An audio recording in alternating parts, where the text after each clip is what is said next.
Olá, estamos aqui para mais uma aula de metodologia científica. A aula de hoje ela tem dois grandes objetivos. Um, que é uma discussão rápida a respeito dos tipos de conhecimento que nós temos, e o outro, como elaborar resenhas. No caso, a resenha de vídeo, como nós já havíamos discutido anteriormente como atividade, mas não em uma videoaula, e agora também como vocês poderão utilizar dessa resenha na elaboração de um resumo de um livro. Iniciando pelo tipo de conhecimento, nós podemos retomar nossa aula anterior, onde vocês assistiram esse vídeo, A Explosão do Saber, que foi disponibilizado para vocês a partir do YouTube. Vocês devem lembrar que no vídeo nós tivemos uma ideia de que o conhecimento ele evolui. Lembrando que a evolução ela não significa que necessariamente algo está ficando melhor, mas sim que ele está modificado. Vejamos rapidamente esse vídeo sobre evolução.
Esse vídeo ele traz de uma forma bastante simples alguns pontos do ponto de vista evolutivo quando nós pensamos na evolução biológica, por exemplo.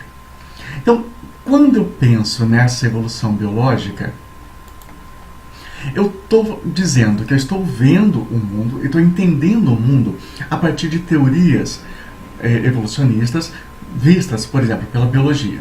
Ou eu posso estar dizendo que eu estou vendo o mundo a partir de teorias evolucionistas da geografia, da paleontologia. Mas eu posso me perguntar, todas as pessoas vão ver o mundo dessa mesma forma? Não. Existem diversas formas de vermos o mundo. Eu poderia dizer que nós temos lentes culturais. Essas lentes culturais, que vão ser formadas a partir dos meus conhecimentos prévios, permitem com que eu veja o mundo de uma forma que seja diferente de uma outra pessoa. Então, a forma com que um biólogo vê o mundo, a forma com que um engenheiro civil vê o mundo, a forma que um médico, um advogado, um engenheiro florestal vê o mundo, são diferentes. Não significa que o mundo seja diferente, mas sim que a nossa forma de nos apropriarmos desse mundo, ela pode ser diferente a partir daquilo que nós construímos anteriormente. Então, pensando dessa forma, eu poderia me perguntar, como que eu posso explicar o mundo? Eu poderia explicar o mundo a partir de uma série de fatores. Por exemplo, um mundo misterioso. O que leva a esse mistério? É justamente a necessidade de uma determinada resposta. Por exemplo, morte. Por que morremos? Doenças. Por que nós adoecemos? Fenômenos laterais. Por que existem terremotos? Então, se eu pensar, por exemplo, na questão de uma doença, a partir desse mundo misterioso, ou seja, a partir do momento que eu não sei o que é a doença, eu tenho uma pergunta e quero uma explicação. Então eu penso, tá, como que as doenças surgem? Então vai surgir, a partir dessa doença, a partir da ideia de doença, dúvidas, medo, deslumbre. Por exemplo, eu posso me perguntar, será que essa determinada doença surgiu porque eu comi algo? Será que essa doença surgiu porque eu estive em um determinado local? Eu posso então começar a ter explicações sobrenaturais e a partir de funcionalidade. E então eu vou começar a ter um controle desse conhecimento.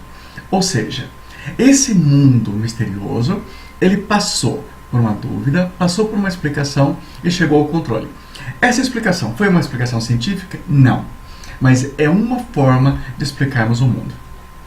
Então, se eu pensar que o mundo ele partiu desse tipo de explicação, que não era científica, e foi passando então para um conhecimento mais científico, eu começo a entender um pouco desse gráfico. Eu vejo que o conhecimento ele era bastante pequeno e de repente ele foi crescendo de forma exponencial. E a cada ano que passa, a quantidade de conhecimento que nós temos é cada vez maior. Por isso, vocês assistiram na aula passada o vídeo A Explosão do Conhecimento, A Explosão do Saber, que ele mostra de uma forma bastante precisa esse crescimento do conhecimento humano desde as nossas origens até a nossa vida atual. Então, se eu pensar, por exemplo, que esse salto ele existe, eu posso pensar que quando surgiu a eletricidade, e da eletricidade para que surgisse o telégrafo, demoraram cerca de 90 anos. Quando o telégrafo foi criado, então para passar do telégrafo para o telefone, foram apenas 45 anos. Do telefone para a criação de uma válvula, cerca de 30 anos. Da válvula para a criação de um televisor, cerca de 24 anos. A concretização da televisão demorou mais 20 anos. E um 486 para um Pentium, apenas 2 meses. Ou seja, de 90 anos para um conhecimento, passamos para 2 meses. E atualmente, a evolução desse conhecimento acaba sendo ainda mais rápido. De um dia para o outro, nós podemos estar criando novos conhecimentos, criando novas ideias, numa velocidade tão grande que nós não conseguimos acompanhar. Que era uma das ideias apresentadas nesse vídeo, aonde o autor nos mostrava que alguns conhecimentos, por exemplo, do biólogo, que é o meu caso, estão tão ultrapassados porque eu não tenho como conhecer tudo que é descoberto dentro da biologia hoje em dia. Um outro exemplo, a internet.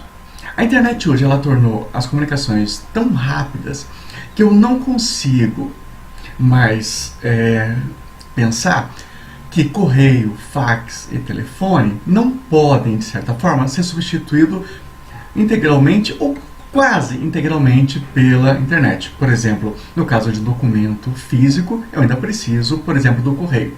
Mas na maioria das vezes eu consigo utilizar a internet e mandar o que seria antes mandado pelo correio. Então pensa, uma correspondência que poderia levar dias, até meses para chegar em uma casa, hoje, em menos de um segundo, já está em seu destinatário. Então, pensando naquela curva, a velocidade do conhecimento, ela foi ficando cada vez maior devido a essa nossa explosão do conhecimento. Máquina de escrever. Quantos de nós já utilizamos uma máquina de escrever? Bem, eu fui um que utilizei. Não fiz curso de datilografia, mas quando eu era adolescente, as pessoas faziam curso de datilografia para trabalhar com máquina de escrever.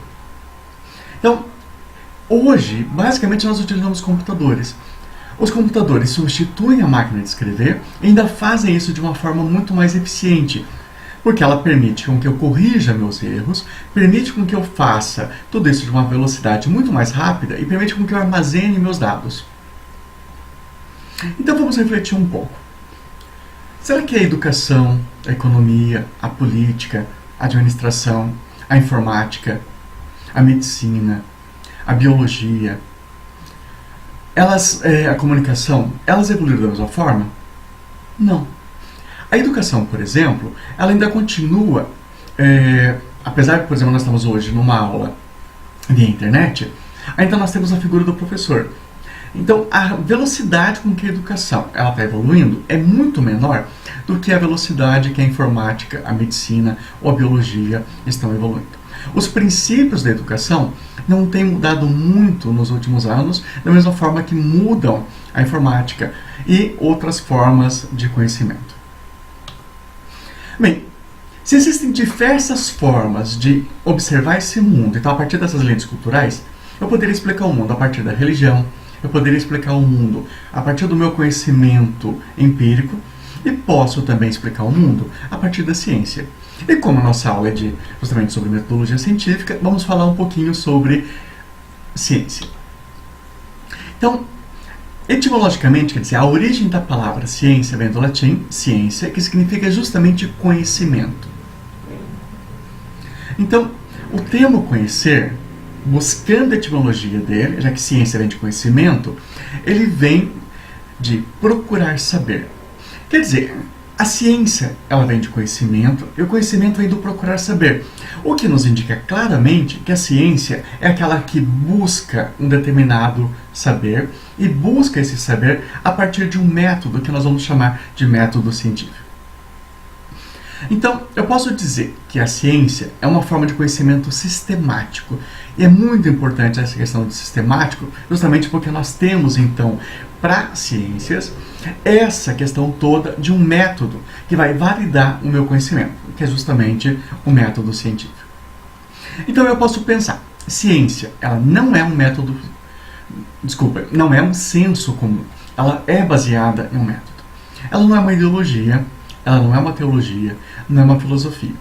Por isso, ela deve ser neutra e objetiva. Mas é claro que ela não é nem neutra, nem objetiva. Quando eu produzo um conhecimento, esse conhecimento ele vai ter de forma direta ou indireta aquela influência daquelas lentes culturais que eu falei, ou seja, ela vai ter influência direta ou indireta dos conhecimentos prévios, daquilo que eu acredito como pessoa, que é algo que eu não consigo desvincular do meu conhecimento como cientista. Então, eu tenho que pensar assim, o ato de conhecer é uma coisa natural. Todo mundo aprende a partir das nossas observações, a partir de crenças, a partir de motivações. Então, esse conhecimento ele vai poder ser tanto aquele conhecimento formal dentro da academia, como no caso de vocês, num curso de engenharia, quanto aquele conhecimento informal. Por exemplo, conversando com um colega, assistindo um filme, conversando com nossos pais, com nossos avós e assim por diante. Tá, então, pensando que nós podemos ver o mundo de diversas formas, eu posso pensar na Gestalt. Então, olhando essa imagem, eu pergunto para você, o que você está vendo nessa imagem? Eu posso estar vendo, por exemplo, uma senhora idosa. Mas eu posso também estar vendo uma jovem. Então, quando eu observo essa imagem ela tem mais de uma forma de ser interpretada. E cada pessoa, quando observa essa imagem pela primeira vez, vê uma coisa. Então, algumas pessoas vão ver primeiramente a senhora idosa, enquanto que outras pessoas vão ver primeiramente essa moça. O significado psicológico disso é bastante discutido, mas não é o que nos interessa nesse momento. O que nos interessa é entender que um mesmo problema, quando observado por pessoas diferentes, pode ter resoluções diferentes. Ou seja, eu posso ver o mundo a partir de um conhecimento religioso, baseado na minha fé religiosa. E pensando, se eu falo em uma fé religiosa, que existem diversas religiões que expressam formas diferentes de fé. Então, conhecer o mundo a partir da religião não significa conhecer o mundo de uma mesma forma, porque eu posso conhecer ele a partir de de religiões diferentes. O conhecimento empírico, a partir da observação, vai depender, então, de como observa esse mundo. Então, por exemplo, uma pessoa que mora no campo e uma pessoa que mora na cidade vão ter compreensões empíricas do mundo de formas diferentes. O conhecimento filosófico, a partir de reflexões, também muda. Existem diversas escolas filosóficas. O conhecimento científico seria aquele um pouco mais fechado, porque ele vai estar baseado num pensamento lógico, crítico, e vai ter como um dos pilares a comprovação. Claro, como nós já falamos agora há pouco, ele não é neutro, então, mesmo ser científico, ele é possível de erro, e esses erros eles podem aparecer no futuro, alterando então um determinado conhecimento que hoje eu considero como verdadeiro. Nesse momento, a gente vai dar uma olhada em dois grandes conhecimentos, o popular e o científico. Então, começando pelo popular, o conhecimento popular é um pouco mais superficial, ele depende da aparência. Ele é sensitivo, ele depende de vivências, depende de emoções. Ele é subjetivo, ele é conforme o sentimento da pessoa. Ele é sistemático, quer dizer, não tem uma sistematização e não tem um pensamento crítico. Um exemplo da biologia, por exemplo. Muitas pessoas dizem que cobras, elas têm o filhote a partir de um ovo. Desse ovo nasce o filhote, a fêmea, então, engole esse animal, esse filhote de cobra, para passar o veneno para esse filhote. E depois ela regurgita o filhote e ele, então, tem o veneno. Tá, isso pode ser totalmente acrítico, pode ser totalmente superficial. Mas da onde veio esse determinado conhecimento? Ele veio de uma certa observação. Algumas pessoas que moram no campo matavam cobras, até por medo, por causa do veneno, e viam dentro da cobra ovos. Já em outro momento, elas matavam outras cobras e encontravam lá dentro filhotes. Elas então começaram a pensar: se tem cobras com ovo e tem cobra com filhote, é porque ela bota o ovo, o filhote nasce e ela então come esse filhote para colocar o veneno nela. Hoje, o que nós sabemos do ponto de vista do conhecimento científico é que existem cobras que são ovíparas, ou seja, que botam o ovo, e cobras vivíparas, cobras que o filhote já nasce pronto. Mas é bastante importante esse exemplo porque ele mostra que não tem uma sistematização de conhecimento, mas foi construído a partir da observação do mundo. Então, o conhecimento popular, alguns exemplos. A dor no calo do pé significa que vai chover. Muitas pessoas falam isso. Ou então ela faz uma cirurgia e depois diz: como eu fiz a cirurgia, quando ela dói, isso significa chuva. Tomar banho após a refeição causa morte. Muitos de nós já ouvimos falar sobre isso. E, na verdade, cientificamente falando, não existe nada que comprove essa situação. Colocar a bolsa no chão atrai a falta de dinheiro. Bem, espero que não seja verdade, porque a minha bolsa está aqui ao lado. A minha mochila sempre está no chão. Bem, o conhecimento científico, então, ele vai se preocupar um pouco mais com aquilo que seja real. Ele vai se referir a ocorrências e vai se referir a fatos. Ele depende de ensaios, depende de experiências, por isso ele é contingente. Ele é sistemático, ou seja, eu preciso de um conhecimento ordenado, e ordenado isso de uma forma lógica. Eu tenho que poder verificar. Então, aquilo que eu falo como conhecimento, se ele for testado por um outro cientista utilizando as mesmas metodologias que eu utilizei, ele deve conseguir chegar no mesmo resultado que eu. E ele é falível. Como todo conhecimento científico, eu posso dizer que ele está errado. Então ele vai estar evoluindo. Um determinado conhecimento, hoje considerado como correto, de repente amanhã ele não é mais correto. Como nós iniciamos nossa aula falando de evolução, muito do que nós conhecemos sobre evolução há 10, 20 anos mudou. E com certeza daqui mais 10 ou 20 anos, muito do que nós conhecemos hoje do ponto de vista de evolução vai ter já mudado. Claro que alguns conhecimentos, por mais que sejam testados, por mais que as pessoas tentem comprovar que ele esteja errado, nós não conseguimos mostrar esse erro. Então esse conhecimento continua sendo um conhecimento considerado real. Um exemplo seria a gravidade ou a lei da gravitação universal. Então, por isso eu posso dizer que ele é aproximadamente exato. Então ele é provisoriamente aceito. Quando descobrimos que esse conhecimento não é correto, nós deixamos de aceitar esse conhecimento e passamos a utilizar um novo conhecimento para observar o nosso mundo. Alguns exemplos. Todo corpo em queda livre cai com a aceleração da gravidade. Vocês estão vendo isso lá na física. Vocês sabem que existem leis que comprovam e que determinam essa questão da gravidade. E essas leis são utilizadas, por exemplo, para a construção de um edifício. Então nós temos que considerar que essas leis são verdadeiras. Caso uma dessas leis seja mudada, todo o nosso conhecimento a respeito de queda livre poderá ser mudado, e isso pode levar à necessidade de criarmos novas concepções de visão de mundo. A chuva é causada pela condensação das nuvens. O Sol é uma estrela com 6 bilhões de anos de vida. Então, quando eu penso nesse conhecimento, e quando eu penso no conhecimento popular, no conhecimento científico, para facilitar, a gente acaba criando grandes colégios. No caso, a CAPES, que é a Coordenação de Pesquisa aqui no Brasil, ela dividiu as ciências em grandes áreas. Então, por exemplo, nós temos ciências agrárias, ciências biológicas e ciências da vida. Nós temos ainda as ciências humanas, as sociais aplicadas, letras e artes. E temos ainda as ciências exatas da Terra, justamente onde estão hoje as engenharias. Então, as engenharias estão dentro de ciências exatas e da Terra. Então, a partir dessa ideia toda, vamos pensar um pouquinho a respeito de resenha. O que seria uma resenha? De acordo com o NBR 6028, resenha é o mesmo que um resumo crítico ou resenção. Então, é uma crítica minuciosa que compreende certo número de fatos. E também é a apresentação do conteúdo de uma obra. Ou seja, ela vai consistir na leitura de uma determinada obra para que você possa apresentar essa obra de uma forma crítica.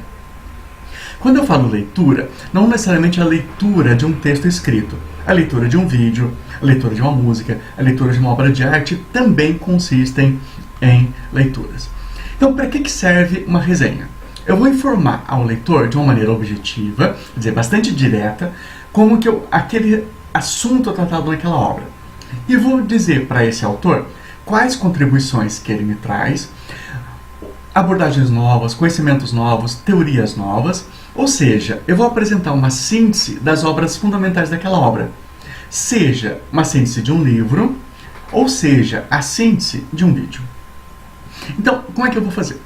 Eu vou resumir e vou apontar, por exemplo, falhas, erros, mas não vou discutir isso a partir de pormenores, porque como é uma resenha, um resumo, eu preciso fazer com que isso seja bastante sintético.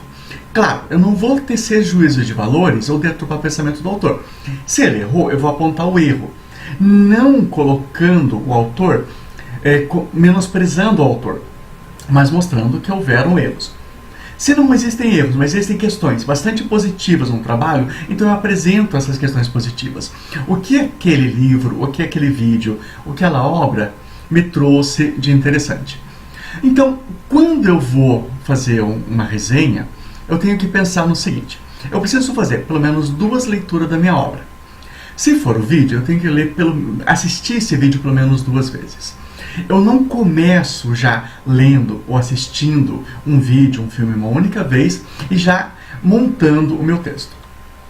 Tá, então vamos pensar no caso de um texto escrito. Se é um texto escrito, eu vou ler a primeira vez sem marcar nenhuma vez o meu texto. Se for um vídeo, é claro, eu não vou fazer a marcação, eu vou simplesmente ler ele assistir do início ao fim. No final eu me pergunto: qual é a ideia, a mensagem principal do texto, qual é a mensagem do vídeo? Se eu já tiver uma resposta para ele, eu posso passar para o segundo passo. Se eu não tiver, eu faço o quê? Leio uma segunda vez, uma terceira vez, uma quarta vez. Assisto uma segunda vez, uma terceira vez, uma quarta vez. Mas eu preciso terminar a minha leitura, tanto a leitura do texto quanto a leitura do vídeo, entendendo o que é esse livro, o que é esse vídeo, para poder passar para o segundo momento. No segundo momento, uma leitura pontuada, eu vou destacando os trechos. Se for num livro, eu posso ir grifando os trechos. Se for no vídeo, eu vou anotando aqueles trechos que eu considero mais significativos. Eu nunca faço essa anotação na primeira leitura, porque senão, quando eu fizer uma segunda leitura, eu vou acabar lendo muito mais aqueles destaques, aquilo que eu já considerei como importante no primeiro momento, eu vou deixar passar informações que poderiam ser importantes e que eu acabo deixando de lado porque não estão pontuadas naquele meu destaque nessa primeira leitura. Então, terminei de fazer tudo isso, eu vou então agora resumir minha obra. Então, eu vou expor o meu trabalho e vou fazer então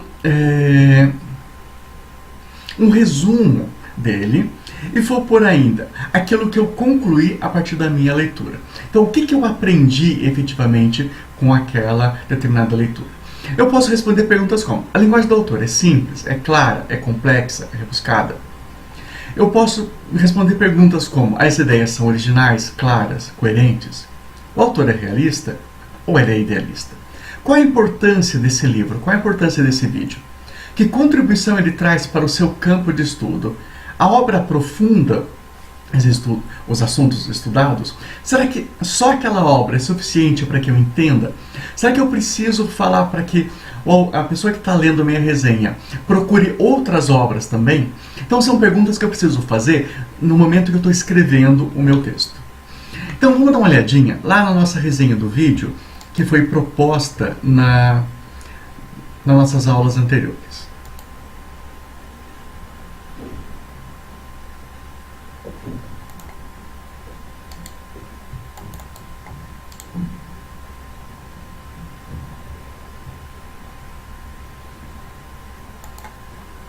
Pronto, então, abrindo o arquivo da resenha de vídeo, vocês têm esse arquivo no material lá no Moodle. Então você tem lá, União Latino-Americana de Tecnologia, e você vai colocar aqui o seu nome, o título do vídeo, no caso, A Explosão do Saber. Logo em seguida, Jaguareíva 2018. Se você for de uma outra cidade, você pode alterar para o nome da outra cidade. No entanto, não é necessário, já que a faculdade está em Jaguareíva. Então, terminou de preencher a capa, você vai preencher a folha de rosto. Novamente, o seu nome, o título do vídeo, e aqui ele tem um texto sobre o que é o trabalho. Esse texto não muda, ele vai ser sempre o mesmo. Então aqui você vai ter o título do filme, indicação da responsabilidade, outras indicações, ou seja, aqui você vai montar aquela referência. Como que eu monto a referência? Utilizando o Mori, aquele mecanismo online de referências. E para montar a referência no Mori, você já tem todos os dados, como local, produtora, ano, duração, que foi passado para vocês. Então, o que você vai fazer agora? Você vai apresentar a obra, ou seja, você vai dizer o que esse vídeo nos coloca. Você vai colocar quem é o autor do vídeo. Então, você vai nos dizer que esse vídeo foi elaborado por tal pessoa e vai falar rapidamente sobre esse vídeo. O que é esse vídeo? Logo em seguida, você apresenta a obra. Você vai apresentar o que tem nesse vídeo. Então ele apresentou toda a história do conhecimento. Então você vai, resumidamente, falar sobre essas ideias. E você vai, então, criticar essa obra. O que essa obra tem de importante? Como nós já falamos, essa obra é suficiente para que eu conheça o conhecimento científico? É necessário que eu busque outros conhecimentos? Essa obra, apesar de antiga, ela continua atualizada? Então tudo isso vai fazer parte dessa sua resenha. Após isso, essa resenha está pronta e você pode, a partir do Moodle, encaminhar essa resenha para que eu faça a correção. Na atividade de agora, vocês vão utilizar o livro Fundamentos de Metodologia Científica, de Lakatos. No caso desse livro, eu coloquei para vocês o livro disponível no Dropbox. Eu não consegui colocar no Moodle devido ao tamanho do livro. E esse livro também ele tem na forma física na biblioteca. Então, clicando aqui na resenha do livro, nós vamos abrir esse arquivo. Ele também já está disponível no Moodle para vocês. Mesma coisa, União Latino, vamos colocar o teu nome, o título do livro, Jaguareíva 2018. Aqui você vai colocar o título do quadro. Vocês vão lá no manual da faculdade, na página 38, e vão ver o modelo de como deve ser o título. Então você vai ler o modelo no manual, na página 38, e então coloca aqui o título. Esse é um quadro. Como você pode ver, o quadro ele vai ser fechado de todos os lados, diferente de uma tabela, que ela é aberta. E também uma outra diferença é que o quadro ele vai colocar para a gente dados qualitativos, enquanto que na tabela nós vamos colocar quadros quantitativos. Essa diferenciação de quadro e tabela é dado pelo IBGE no livro chamado Manual de Normas Tabulares, que eu também vou deixar disponível para vocês na plataforma Moodle. Então o que eu vou fazer? Eu vou procurar nesse livro os tipos de conhecimento. Então eu tenho ali conhecimento científico. Então eu venho aqui, conhecimento científico, e vou ler o que é o conhecimento científico. E vou caracterizar, então, o conhecimento científico no meu livro. Aí, então, eu vou procurar as outras formas de conhecimento que também são apresentadas nesse livro e vou estar colocando como características, como um pequeno resumo do meu trabalho. Então, eu vou ver o que é um conhecimento popular e vou escrever a respeito do conhecimento popular, conhecimento filosófico, conhecimento religioso e assim por diante. Após preencher o meu quadro com o conhecimento científico, popular, filosófico e religioso, eu vou colocar aqui embaixo a fonte do quadro. Então, como eu faço isso? Eu vou lá no manual da faculdade, que você já tem disponível no Moodle, vou na página 38 e vejo o modelo. E a partir do modelo, eu coloco ele aqui então no meu trabalho e a partir daí eu encaminho ele para a correção. Bem, espero que tenha ficado claro para vocês. Vocês têm meu endereço eletrônico, também tem outros contatos. Então, qualquer dúvida, podem me procurar e nós vamos sanando essas dúvidas. Uma boa semana a todos e até a nossa próxima aula.